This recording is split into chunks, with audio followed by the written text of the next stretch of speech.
바이든, 오미크론 확산 우려되지만 패닉할 정도는 아니다. 요거는 11월 30일. 그래서 29일, 30일 기준입니다. 그래서 바이든 대통령이 뭐라 그래요? 우려의 원천이지만 패닉을 초래할 정도는 아니다. 머지않아서 오미크론 확진 사례가 미국에서도 발생할 것. 이라면서 우리는 이 새 변이를 이겨낼 것. 우리는 세계 최고의 백신과 최고의 약, 최고의 과학자를 보유했고 혼란과 당혹이 아니라 과학적이고 숙지한 조치로 속도로 이 변이와 싸울 것. 기다리지 말고 부스터샷 맞고 백신을 접종하게 되면은 굳이 위험할 필요 없다. 사람들이 백신을 맞고 마스크를 쓰면 봉쇄는 필요하지도 않아. 이게 무슨 말이에요? 백신 맞고 마스크만 써. 그렇게 되면 나라 국경 봉쇄하는 거 안 할 거야. 그렇기 때문에 경제 회복 속도도 그대로 빨라질 거고 미국 경제에 타격 안 입을 거야. 그렇기 때문에 미국 증시, 자산시장 걱정하지 마. 라고 하는 겁니다. 바이든 정부 지금 지지율 떨어지게 되면은 30%대예요. 굉장히 힘든 상태입니다. 그렇기 때문에 바이든 정부 지지율 살리려고 안심시키는 거다. 실질적으로 이렇게 연설하고 나서 전 세계 자산 시장이 올랐습니다. 미국 증시부터 시작해서 비트코인까지 올랐고, 유럽도 물가 비상. 자, 요거부터 할게요. 연준 의장, 파월 일시적 인플레에서 물러나 테이퍼링 가속화 논의 적절. 바이든이 연설하고 난 다음 날 자산 시장이 올랐죠. 올랐는데 지금 어떻게 돼요? 다 떨어지고 있습니다. 왜 떨어지고 있다? 우리 연준 의장 형님이 한 소리를 했어요. 오늘 새벽에. 자, 뭐라고 했냐? 제롬 파월 미 연방준비제도 의장이 인플레이션 일시적 단어에서 벗어나 테이퍼링을 좀 더 빨리 마무리하는 것을 논의하는 것이 적절. 항상 연준에서 어떤 스탠스를 취했죠? 인플레이션이 일시적이다. 일시적이야. 7월달, 8월달, 9월달 조만간 없어질 거야. 인플레이션 없어지게 될 거야. 라고 했죠. 근데 뭐라 그랬어요? 지금 인플레이션 일시적이란 단어에서 벗어나. 번복을 한 겁니다. 일시적이지 않다라고 얘기를 하는 거예요. 인플레이션 더 이상. 그 말은 뭐예요? 쉽게 말해서 인플레이션 내년까지는 간다. 상승한다. 라고 생각을 하는 겁니다. 그리고 얘네들이 지금 인플레이션이 계속 일시적이라고 했다가 또 저번 달부터 이제 얘기를 했지만 지금은 이제 직접적으로 언급을 했습니다. 일시적이 아니라고. 테이퍼링을 좀 더 빨리 마무리하는 것을 논의하는 것이 적절. 테이퍼링 속도를 가속화하겠다. 그럼 우리 12월 14일, 15일 FOMC 회의 지금 일정이 있죠. 그 회의 때 어떤 얘기를 하겠다? 테이퍼링을 좀 더 빨리 하는 거를 얘기를 하겠다. 라는 얘기입니다. 그렇기 때문에 시장이 지금 바로 반응을 했고 테이퍼링 빨라지겠네? 그렇게 되면 금리 인상을 하겠네. 라고 생각을 해서 지금 전체적으로 시장이 다 빠지고 있는 겁니다. 자산 시장이. 비트코인은 이 정도인데 증시 그냥 죽습니다. 증시 다 빨간불이에요. 지금 상황이 이렇다는 거. 그래서 12월 회의에서 이뤄지는 것이 적절한 것이라 봤다. 그러면서 미 연준이 인플레이션 상승에 대처하기 위해 정책 도구를 사용할 것이라는 점도 분명히 했다. 인플레이션 상승에 대처하기 위해 정책 도구가 뭘까? 인플레이션 상승 대처하는 도구. 자산 매입 축소, 그리고 테이퍼링 언급이죠. 테이퍼링 언급이랑 금리 인상까지. 그렇게. 자, 사람들이 학교가 다시 문을 닫을 수 있다고 보고 직장으로 돌아간다는 것이라는 사실을 알 수 있다. 노동력 참여가 회복되려면 더 오랜 시간이 걸릴 것. 제롬 파월 의장 상세하게 분석 한번 해드릴게요. 자, 유럽도 물가 비상. 독일은 통일 이후 29년 만에 최고 상승률. 유럽 CPI 지수가 나왔는데 어떻게 나왔냐? 스페인, 벨기에 다 5%대. 그리고 독일은 29년 만에 최고치라고 합니다. 소비자 물가 지수 전년 동기 대비 5.2%. 독일은 5.8%라고 해요. 에너지 가격이 22% 상승했다고 하죠. 식품 가격 4.5%, 서비스 가격 2.8%, 임대료 1.4%. 지금 독일이 러시아랑 노드스트림 2 송유관 때문에 문제가 많죠. 이제 노드스트림 2로 이제 천연가스를 이제 조달을 하고 있는데 승인을 독일에서 해줬는데 승인을 중지했습니다. 그렇기 때문에 천연가스 가격이 올라가게 됐고 지금 러시아는 또 우크라이나를 지금 목조르고 있고 그렇기 때문에 유럽 전체적으로 에너지 가격이 15%, 18% 정도 올랐죠. 그렇기 때문에 에너지 가격이 22% 상승하게 됐다. 요게 거의 한몫을 한 겁니다. 아시겠죠? 에너지 가격이. 그렇기 때문에 전년 동기 대비 뭐 스페인도 5.6% 상승을 했고 자, 뭐 벨기에도 좀 뭐 미친 듯이 올라가고 있습니다. 5.6%. 다 5% 이상. 유로존 국가들이 전체적으로 4.4%. 보통 독일에서 금리가 아니고 독일에서 뭐 소비자 물가 지수가 2% 올랐다. 3% 올랐다. 그렇게 되면 미국에서 1%, 2% 더했다고 보시면 됩니다. 쉽게 말해서 보수적인 독일, 뭐 유럽 국가들이 소비자 물가 지수가 4%대 나왔어. 그럼 진짜 엄청 많이 나온 겁니다. 미친 듯이. 그렇기 때문에 유로존에서 지금 4.4%면 심각한 상황인 거다. 말씀을 드리고. 그래서 4.4%가 뭐예요? 유로존 소비자 물가 상승은 13년 만에 가장 큰 폭. 13년 만에 가장 큰 폭이라고 하는 겁니다. 유럽 중앙은행 통화정책 목표치인 2%의 2배 수준. 자. 그래서 뭐 유럽 물가가 11월 정점을 찍은 뒤에 서서히 완화할 것으로 낙관. 그리고 오미크론이 확산하게 되면은 각국이 다시 봉쇄를 하겠죠. 그렇게 되면은 물가 소비가 줄어들겠고 소비가 줄어들게 되면은 물가가 급속도로 떨어질 수밖에 없다는 설명. 자, 지금 이런 상황이고 4월 말씀드렸고 오미크론 백신 개발 중인 모더나 CEO 상황 좋지 않다. 자, 지금 시장이 떨어지고 있는 게 오미크론 제롬 파월 연준 의장이 한 얘기를 했죠. 테이퍼링 빨라지겠다. 그래 금리 인상을 이제 공포심에 자산 시장에 빠지는 것도 있고 모더나 CEO가 얘기를 했어요. 백신 개발자 CEO가 상황 좋지 않다고. 자, 어떤 얘기를 했냐? 모더나의 과학자들이 오미크론 사례를 연구하면서 이번에 좋지 않을 것 같다는 경고음이 나오고 있다. 생각보다 좀 심각할 수도 있을 것 같다. 라는 얘기를 하고 있는 겁니다. 아직 2주에서 6주 정도의 데이터 조사 기간이 더 필요하며 그 이후에나 비교적 명확한 타임테이블이 나오겠지만 현재로서는 백신 개발이 쉽지 않을 것이라는 것을 시사하는 셈. 쉽게 말해서 기존에 있던 백신들, 팬데믹 치료용이라던가 팬데믹을 백신제 같은 경우가 이제 오미크론에 적용이 안 된다는 얘기입니다. 아시겠죠? 그래서 오미크론의 기존 백신제가 말을 안 듣고 이게 심각한 증상을 일으킬 수 있는지, 어떤 효과를 발휘하는지, 아니면 얼마나 심각한지, 요게 이제 2주 안으로 공개될 것이라고 얘기해요. 그래서 이제 모더나 CEO가 이렇게 얘기하고 나서 모더나 주가가 하락을 했고, 그리고 전체적인 자산 시장까지 또 빠지게 되는. 자, 정리 한번 해드릴게요. 자, 지금 한 1000분 정도 봐주시고 계신데 하단에 좋아요 한번 부탁드릴게요. 오늘 좋아요 1500개 시그널 나갑니다. 불장에 대비할 수 있는 중요한 시그널 1500분. 만약에 제가 방송 중에 잊어먹고 안 하게 되면은 말씀을 해주세요. 시그널 주셔야 된다고. 오늘은 꼭 드릴게요.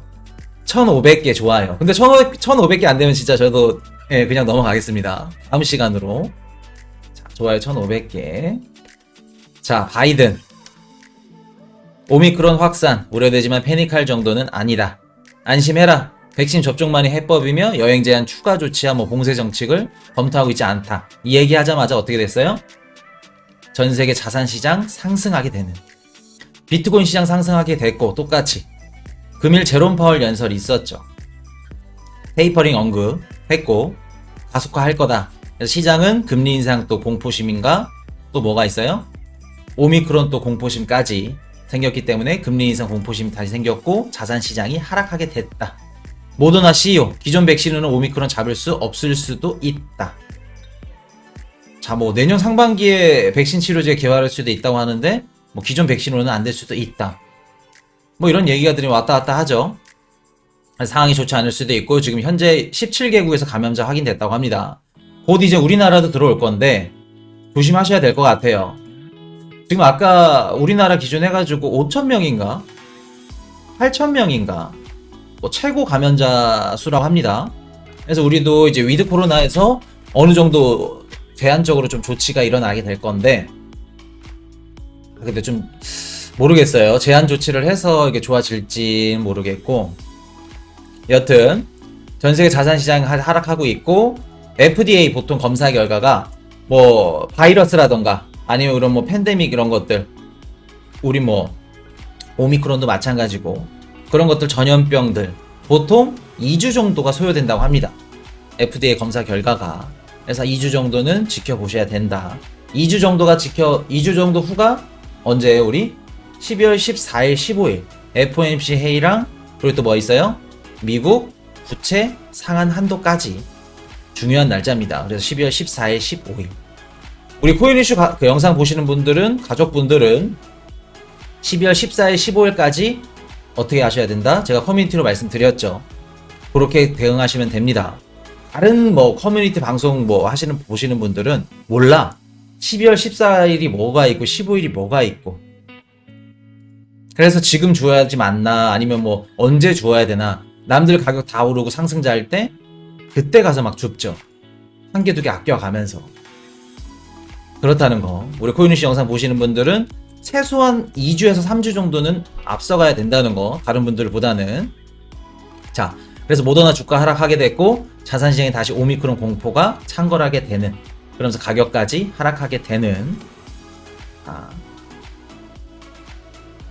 제롬 파월 연설을 정리 한번 해드릴 건데, 자, 인플레이션이 일시적이란 단어에서 벗어나서 테이퍼링을 좀 더 빨리 마무리하는 것을 논의한 것이 적절하다. 요거 어떤 뜻이에요? 12월 15일 FOMC 테이퍼링 속도 빠르게 진행된다는 내용 암시죠. 기존에 항상 말하던 인플레이션은 일시적이라는 이야기를 아예 뒤바꾸게 되는 상황. 그래서 시장에서 충격을 받았다. 자, 그렇게 됐고 12월 회의 전까지 실업률과 인플레이션 그리고 오미크론 변이에 대한 부분도 확인할 것. 이거 어떤 말이에요? 자, 빨간색 글씨가 해석을 해드리는 겁니다. 제롬 파월 의장의 속뜻을. FOMC 회의 전까지는 실업률, 인플레이션, 오미크론 윤곽 나올 거야. 그러니까 2주만 기다려 라고 하는 겁니다. 12월 14일, 15일 이전으로는 어느 정도 윤곽이 나올 것으로 보여요. 그리고 또 제롬 파월 연준 의장이 뭐라 그랬어요? 내년 중반까지는 인플레이션율이 상승할 수 있지만 내년에는 인플레이션율이 안정화할 것이다. 인플레이션을 제어하기 위해 필요한 도구를 사용할 거다. 그리고 테이퍼링을 빨리 끝내는 것도 고려 중이다. 이거 뭔 뜻이에요? 인플레이션을 낮추기 위해서 테이퍼링 속도를 빠르게 할 거다. 근데 이 얘기를 언제 할 거다?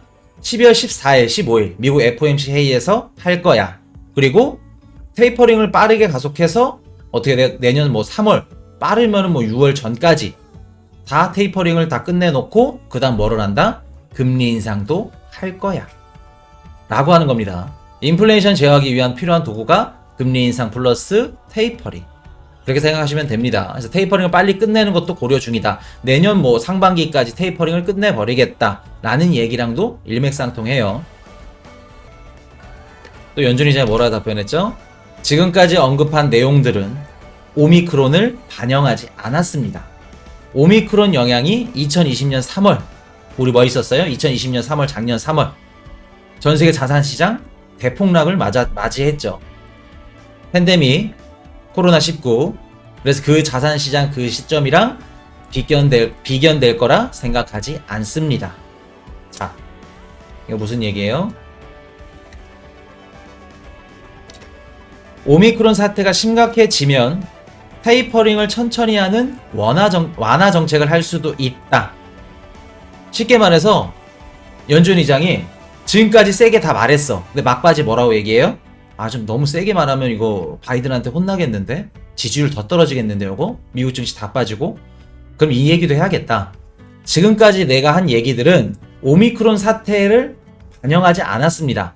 만약에 오미크론 사태가 심각해지게 되면 테이퍼링을 천천히 하고 금리 인상도 늦출 거예요 라는 얘기를 안전장치로 달아둔 겁니다. 그래서 지금까지 언급한 내용들을 오미크론을 반영하지 않았습니다 라고 하는 거고, 자, 영향이 2020년 3월과 비견될 거라 생각하지 않습니다. 이거 뭔 얘기예요? 우리 작년 코로나19 팬데믹 때 자산시장 다 빠졌죠. 그 정도 크기의 자산시장 빠지는 일은 없을 겁니다. 라고 얘기를 하는 겁니다. 이퀄 요거 시장 뭐예요? 안정화. 시장 안정화, 뭐 달래기 라고 할 수 있죠. 자, 이렇게 생각하시면 됩니다. 지금 제롬 파월 연준 의장이 이렇게 얘기를 하고 나서 전 세계 자산 시장의 반응을 살펴볼게요. 첫 번째, 어떤 반응이 있어요? 연준이 테이퍼링 빠르게 하겠구나. 12월 14일, 15일 결국 가속화 하겠네. 금리 인상 하겠네. 빨리 하겠네. 시장의 공포 심리가 지금 돌고 있다. 그렇기 때문에 빠지고 있죠. 주식 뭐 말할 거 없이. 자, 그리고 두 번째. 이게 어떻게 그 뉘앙스에 따라서 해석하는 게 굉장히 가지각색입니다. 각양각색이에요. 가지각색? 각양각색 뭐 비슷하죠. 연준이 인플레이션을 인정하고 경제회복에 힘을 쏟겠구나. 지금까지 뭐 6월, 7월, 8월 인플레이션율은 일시적이야. 좀만 있으면 없어질 거야. 그러던 연준이 갑자기 스탠스를 바꿨어. 인플레이션을 인정했어. 이제 일시적이란 말을 쓰면 안 됩니다. 어떻게 보여요? 보면 연준이 인플레이션을 인정하고 이제 상황 파악을 했구나. 그럼 경제 회복에 힘을 쏟겠구나. 이렇게 생각을 하고 그럼 시장은 안정화를 시키겠네. 인플레이션율을 잡겠네. 연준이 정신 차리고. 그러면 지금이 저점이야. 매수 기회야. 라고 생각해서 어떻게 돼요? 오늘 코스피 시장이 2% 반등했죠. 제가 저번 시간만 하더라도 코스피 시장 지금 외국 투자자들이 자금을 다 빼고 있다고 말씀을 드렸죠. 왜? 빼는 이유. 달러가 강세면 강세일수록 어떻게 돼요? 투자자들은 미국으로 뺀다. 자금을. 원달러 환율이 높아지면 높아질수록 빼게 되는 거. 왜? 뺄 때 손실이 그만큼 적으니까. 그렇기 때문에 현재 아시아 시장은 지금 반대입니다. 오히려 원화 가격이 떨어지면 떨어질수록 외국 투자자들 입장에서도 저점이야 생각을 하는 거예요. 그렇기 때문에 뭐 카카오톡, 뭐 카카오뱅크 아니면 뭐 이런 굵직굵직한 기업들, 삼성 뭐 이런 기업들 다 주식시장으로 지금 들어오고 있는 상황이다. 그래서 2% 반등이 나왔고 매수세가 붙었고. 자, 그래서 우리 코인이슈 가족분들은 어떻게 하라고 말씀드렸죠? 12월 14일, 15일까지 시장을 지켜보면서 주우실 분들은 분할로 줍는 것으로 대응하시는 겁니다. 그리고 제가 주우실 분들이 아니라 그냥 뭐 멤버십이고 멤버십 아니신 분들 다 통틀어서 코인이슈 영상을 밤늦게까지 보시는 분들을 위해서 지금 뭐 죽고 안 죽고 고민할 때가 아니라고 말씀드렸죠. 미친 듯이 한 개라도 더 주어야 됩니다. 새벽에도 잠 안 자고 알바 뛰어가면서 박스라도 주워가지고 1,000원짜리 10,000원짜리 꼬깃꼬깃해서 종잣돈 모아가지고 주어야 될 시기다. 지금 말씀드릴게요. 뭐 댓글로 뭐 지금 던져야 되나요? 뭐 달러가 강세인데 지금 던져야 되나요? 코슈님. 저는 던지라는 얘기를 단 한 번도 한 적이 없는데 왜 댓글로 그렇게 물어보시는지 가슴이 아픕니다. 자, 물론 모르시니까 물어보시는 거겠지만 그래서 답변을 해드렸고. 자, 늦게까지 이제 못 참고 이렇게 나가신 분들은 어쩔 수 없고 시그널 드리겠습니다. 일부러 이건 커뮤니티 제가 안 올려드렸어요. 실시간 영상 안 보시는 분들 많을까봐 밀당을 합니다. 멤버십 들어오신 분들 커뮤니티 그 정리본만 보신다 그래서 시그널 다 못 가져가세요. 뭐 에메랄드 등급 막 인생 뒤집어지는 코인들 추천해드려도 실시간 영상 안 보시고 공부 안 하시면 못 가져가신다는 거. 수익을. 실버 등급, 제일 낮은 등급 커피 한 잔 안 드시고 하셔가지고 공부하시는 분들이 높은 등급 분들보다 수익을 더 많이 볼 수 있게끔 하는 게 코인 이슈 또 그 전략입니다. 왜? 실시간 영상 지금 늦게까지 12시까지 본인들 시간 빼가면서 공부하시는 분들은 당연히 가져가시는 게 있어야겠죠. 노력 이퀄 수익. 무조건 얻는 겁니다. 자, 서론이 길었죠. 죄송합니다. 자, 시그널 나갈게요. 별표의 시그널. 자, 이제 우리가 앞으로 이제 불장을 맞이하게 될 건데, 아까도 말씀드렸듯이, 비트코인은 던지지 않는 거라 말씀드렸죠. 알트들로 이제 수익을 보실 건데, 비트코인 던지면 안 됩니다. 그리고 알트들. 그럼 나머지 100% 코인 그 포트폴리오 잡았을 때 60% 70%는 알트들로 비중을 두고 계시죠. 그럼 60% 70% 기준을 이제 100%로 봤을 때, 알트들을 100%로 봤을 때, 이번 불장 때 최소 30%, 50%는 던지는 겁니다. 여기서 좀 더 소극적으로 던지셔도 좋아요. 20%, 40%. 자, 이 말은 즉슨 뭐다?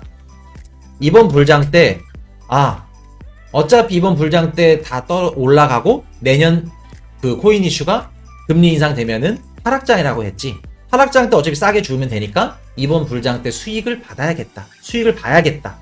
다 던져야겠다. 그래가지고 알트코인들 100% 던져. 이번 불장 때. 이러면 된다 안 된다? 절대 안 된다.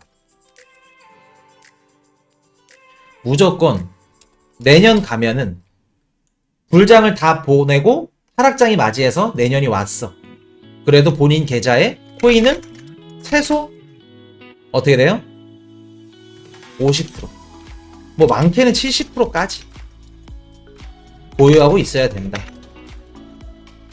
그럼 코인이슈님, 평균 단가가 이렇게 올라가고 가격이 이럴 건데, 자, 가격이 더 떨어지면 더 떨어진 대로 죽는 거고.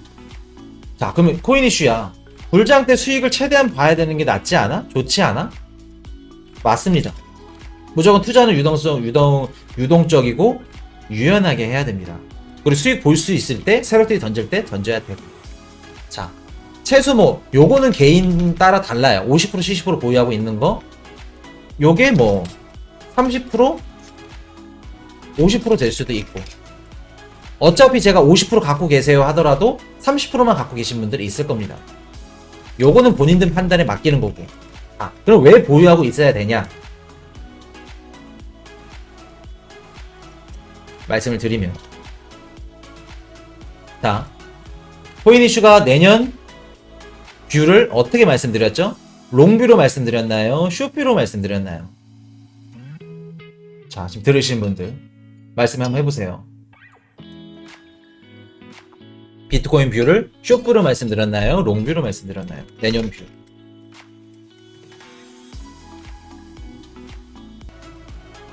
전체적으로 봤을 때 내년 코인 이슈 예상 뷰는 숏뷰로 봅니다.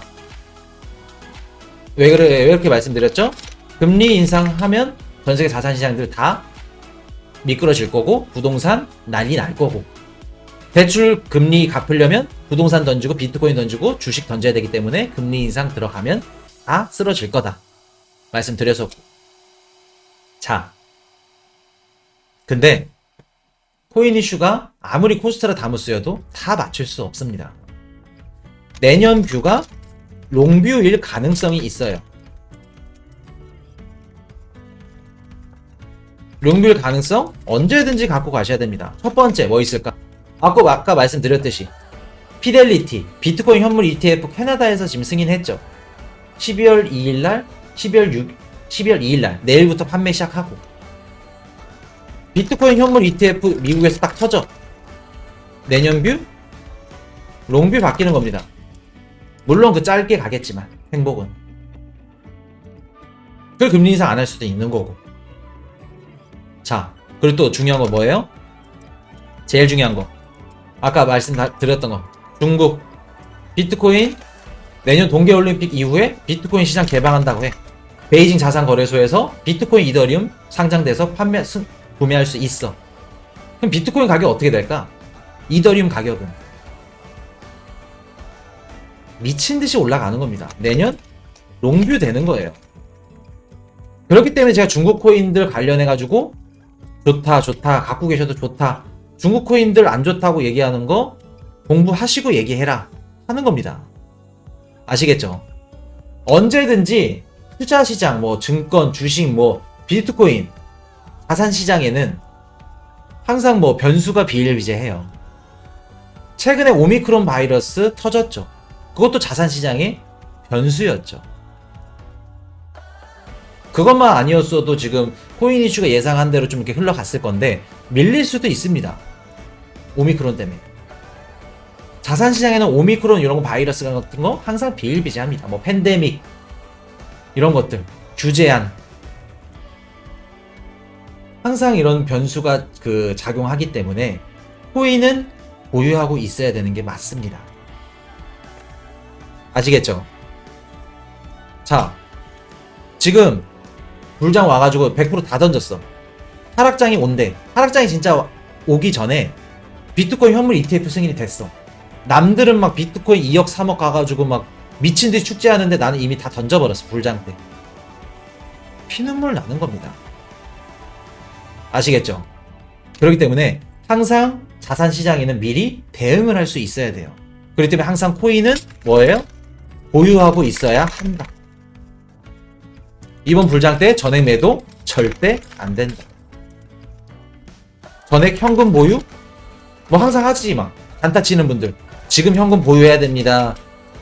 지금 저점이고 가격 이렇게 빠지는데 마이크로 스트래티지 비트코인 7,000개 사고 있고 모건 스탠리 고래들 비트코인 지금 다 쓸어 담고 있는데 저 현금 보유 지금 상황에 현금을 보유하고 있어야 된다? 말이 안 되죠. 빠질 때마다 분할로 주셔야 된다. 아시겠죠? 전액 매도 절대 안 된다. 그렇기 때문에 50% 70% 내년에 코인을 얼마나 갖고 있을지 본인들이 생각을 하셔가지고 그 포트폴리오를 계획을 짜셔야 됩니다. 아시겠죠?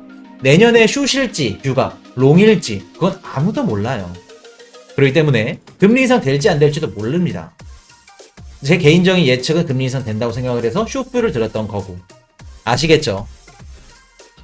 그렇기 때문에 중국 요거 시장 개방하면은 미친듯이 올라간다. 비트코인 현물 ETF 승인돼도 미친듯이 롱뷰. 비트코인 2억 3억 스타트입니다. 언제 될지 몰라요. 그렇기 때문에 코인은 항상 최소 적어도 30% 40%는 갖고 계셔야 된다. 그리고 비트코인은 던지는 건 아니다. 목숨이다. 이래서 제가 비트코인. 자, 중국에서 비트코인 시장 개방돼. 그러면 제일 높은 확률로 비트코인 상장되는 거 누구예요?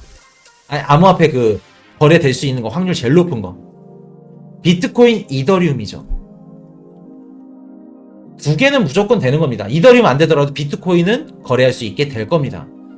그러면 중국에서 개방되면 비트코인 가격 어떻게 될까? 비트코인 뭐 1억 5천 간다 해서 팔아버려. 근데 중국 시장 개방한대. 뜬금없이 다 팔고 내년 다음 날에 2억 3억 올라가. 피눈물 나는 겁니다. 그래서 비트코인을 무조건 갖고 가시는 거. 그리고 알트들도 다 던지지 말고 30% 40% 갖고 가시는 거. 이해되셨죠? 자, 여기까지. 오늘 정리부터 신기하게 또 시그널 드리니까 또 1900분이 또 들어오셨어. 하단에 좋아요 한번 부탁드릴게요. 그래서 이렇다는 거 오늘 여기까지. Hey, I got a confession. Been losing all momentum. Just because it's easy, well, that don't make it better.